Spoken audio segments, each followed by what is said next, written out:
فرض ہو جاتی ہے، پتہ ہے آپ کو؟ پیغمبر کی وصیت فرض کا درجہ رکھتی ہے، ہماری وصیت فرض ہو جاتی ہے۔ اگر باپ اولاد کے بارے میں وصیت کر جائے اس کو پورا کرنا فرض ہے، مال کے بارے میں کر جائے پورا کرنا فرض ہے، ورنہ مجرم ٹھہرے گی وہ اولاد جو باپ کی وصیت۔ صرف ایک شرط لگائی کہ وہ شریعت کے خلاف نہ ہو، حلال کاموں کے خلاف نہ ہو۔ یہ نہ کہے، ایسا نہ کہہ جائے کہ جب میں مر جاؤں میرا مزار بنا کے لوگوں کو سجدے کروانے لگ جانا، یہ اسلام کے خلاف ہے، اس کو ماننا جائز نہیں ہے۔ اسی طرح کوئی ایسا نہ کہہ دے کہ میرا مال ہے، اس مال کو فلاں مال سے فلاں سینما بنا دینا، یہ حرام ہے، فحاشی کا اڈا بنا دینا، یہ اسلام کی روح کے خلاف وصیت نہ ہو، وہ وصیت ماننا فرض ہے ہر باپ کی، ہر اولاد کی۔ تو پیغمبر کی وصیت وہ تو فرض عین نماز جیسی ہے، اور یہ باب ہے کتاب الوصایا، پیغمبر علیہ السلام کی وصیتیں۔ اور وصیت کیا؟ یا معاشرہ قریش، یہ آپ سمجھ لیں صرف قریش کو نہیں ہے، یہ امت محمد کو وصیت ہے۔ کیا کہا؟ اشتروا انفسکم لا اغنی عنکم من اللہ شیئا، میں تمہیں اللہ سے کچھ لے کر نہیں دے سکتا، مستغنی نہیں کر سکتا، اللہ سے تمہارے لیے کوئی مستغنی نہیں کر سکتا۔ پھر آگے نام لیے، یا عبد مناف، اے اولاد مناف، مناف قریش کا ایک قبیلہ تھا نا، ان کا نام لیا۔ پھر کہا یا عباس ابن مطلب، اے عباس ابن مطلب کی آل اولاد۔ پھر کہا یا صفیہ عمت رسول اللہ، اے پھوپھی جان، اپنی پھوپھی کو بھی آگاہ کیا۔ 2753 صحیح البخاری، اگر ہمیں سمجھ نہیں آئی تو کوئی مولوی آ کے سمجھا دے گا۔ پھر چوتھی چیز کیا نام لیا؟ پانچویں چیز، پانچویں نمبر پہ وَيَا فاطمہ بنت محمد۔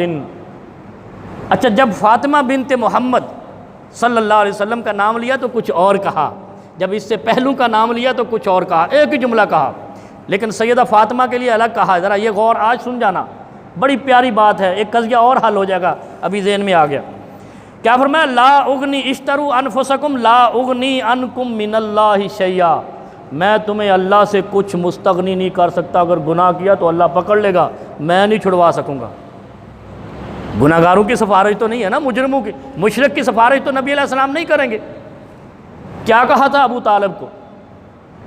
پڑھتے رہتے ہو نا، تاریخ سنتے رہتے ہو، آخری وقت تک کہتے رہے نا کلمہ پڑھ لو، ایک دفعہ میرے کان میں کلمہ پڑھ لو، میں سفارش کر لوں گا، آپ نے بڑا میرا ساتھ دیا ہے۔ کہتے رہے نا، یہ سارے بیان کرتے ہیں، حتیٰ کہ شیعہ بھی یہی بیان کرتے ہیں، لیکن کہتے ہیں نہیں وہ چاچا تھا اس لیے وہ بخشا جائے گا۔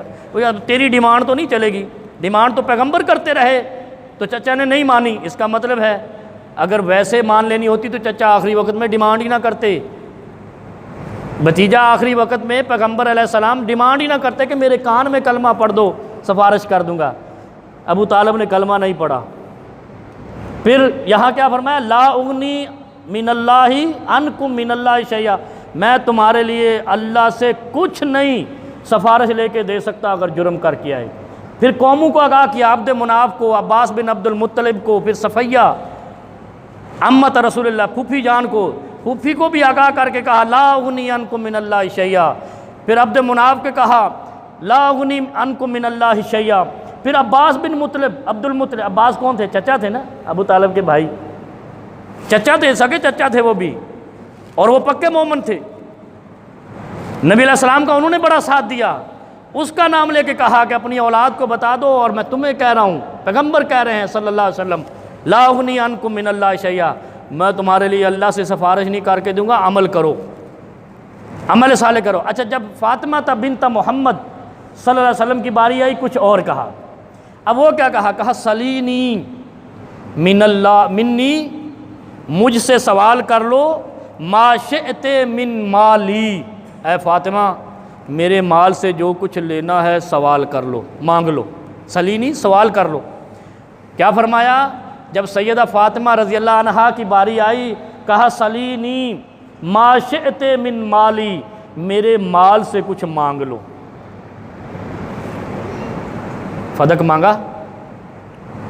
جب پیغمبر نے خود کہا میری بیٹی میرے سے ابھی کچھ مانگ لو، سلینی ما شئت من مالی، صحیح روایت ہے، اور یہ دنیا کی ہر جہاں بخاری پاؤ گے وہاں ملے گی، اس کے علاوہ احادیث کی جتنی کتابیں پاؤ گے ان میں یہ روایت ملے گی کہ فاطمہ، سیدہ فاطمہ رضی اللہ تعالی عنہا سے آخری وصیت میں یہ کہا تھا کہ سلینی ما شئت من مالی، اے فاطمہ مجھ سے مانگ لو میرے مال میں سے جتنا چاہیے، لا اغنی عنک من اللہ شیئا، میں اللہ سے تمہیں تیرے عملوں کے بارے میں بچا نہیں سکتا، مستغنی نہیں کر سکتا، مستثنا نہیں کر سکتا کہ میری بیٹی ہے جو بھی کرے اس کو بخش دینا، یہ نہیں کر سکتا۔ یہ پیغمبر علیہ السلام نے خود کہا ہے اپنی بیٹی سے۔ اچھا اب سوال یہ ہے کہ آخری وقت میں بھی وصیت کے طور پہ نبی علیہ السلام اپنی بیٹی سیدہ فاطمہ الزہرا رضی اللہ عنہا سے کہہ رہے ہیں کہ کچھ مانگ لو میں تمہارے لیے سفارش کر دوں، کچھ مانگ لو میں تمہیں کچھ دے دوں، سلینی ما شئت من مالی، میرے مال سے کچھ مانگ لو میں آج آپ کو دے دوں۔ تو اگر سیدہ فاطمہ رضی اللہ تعالی عنہا جس کا یہ جھگڑا جاری رکھتے ہیں بلا وجہ کا، اس وقت سوال کر لیتی تو نبی علیہ السلام نہ دیتے، لہذا انہوں نے سوال کیا نہیں، انہوں نے دیا نہیں، تو بعد میں جو پہلے نبی نے نہیں دیا، باپ نہیں دے کے گیا، اور کیسے دیتے کوئی؟ جب کسی کو باپ ہی وراثت نہ دے کے جائے یا وراثت سمجھے نہ بلکہ امت کا امانت سمجھے، دین کی امانت سمجھے، تو کوئی اور کیسے دے سکتا ہے؟ جبکہ اختیار بھی دے دیا ہو کہ سلینی مانگ لو میرے مال میں سے کچھ میں دے جاؤں۔